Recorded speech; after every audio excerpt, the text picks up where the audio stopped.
They will build no new settlements, expropriate no land, allow no new construction or approvals. And let me just say, this offer falls far short of what we would characterize as our position or what our preference would be. But if it is acted upon, it will be an unprecedented restriction on settlements and would have a significant and meaningful effect on restraining their growth. Well, that was Hillary Clinton, Secretary of State in Morocco, responding to criticism of the Obama administration's position on Israeli settlements. Unprecedented or not, the fact is no official agreement or government or international government agreement has successfully stopped settlement activity. Our next guest believes that grassroots action might. Israelis at the grassroots and individual level are finding ways to push for new directions, even when their governments lag. Do they stand a chance of successfully changing policy? And are there lessons in the Israeli experience for us Americans? We'll find out. Joining us today is Micha Kurz. At 19, he joined the Israeli army as a combat soldier and, rising to the rank of Master Sergeant, left with an honorable discharge. Thereafter, though, he co-founded Breaking the Silence, an organization of former Israeli soldiers speaking out. Now he heads up Grassroots Jerusalem, an umbrella organization of grassroots groups working for peace.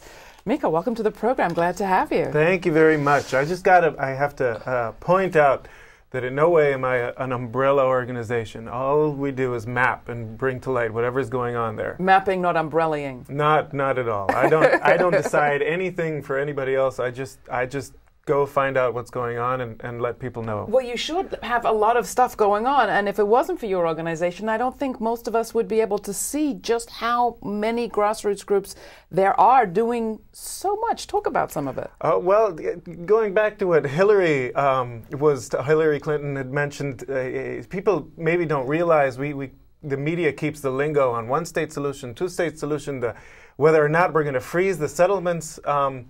The settlements are on a building frenzy lately, just because of the discussion that's going on, no matter what Hillary Clinton thinks is happening.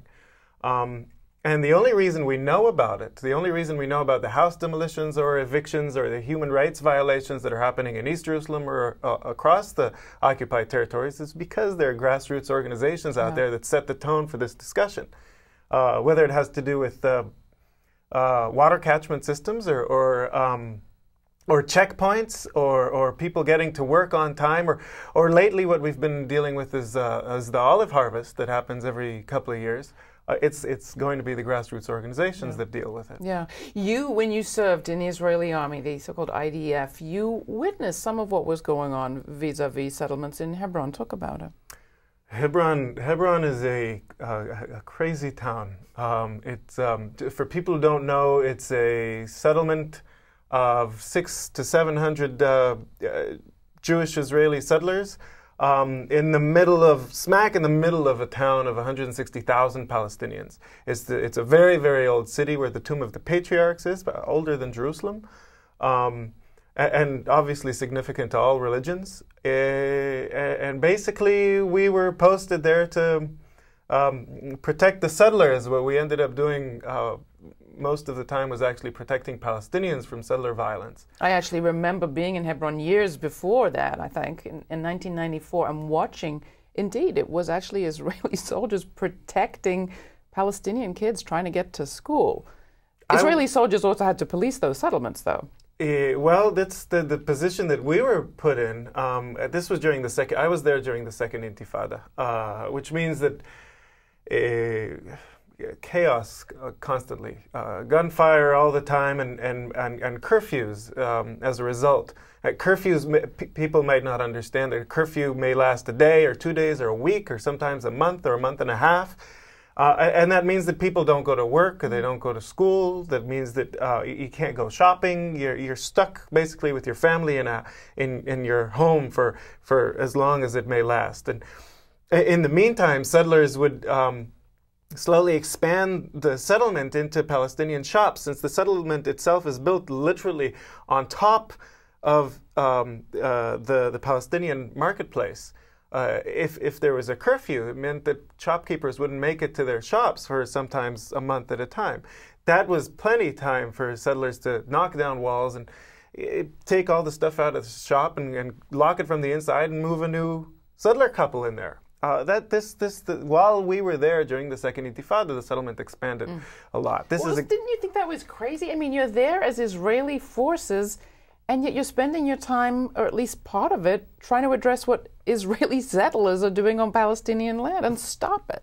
As an 18-year-old soldier, I'd never been through a more confusing time, I've got to say. And just to mention, since after the army breaking the silence, we talked about people didn't know in Israel that this was actually going on. And still, mainstream Israel doesn't realize that this is going on in Hebron. Since then, that marketplace is completely shut down. And so it's fair game to any settler who would like to expand. But on top of that, this is what's going on now in East Jerusalem as a policy. And so many people around the world regard East Jerusalem as an epicenter of religion and culture and don't realize that this is what's happening daily.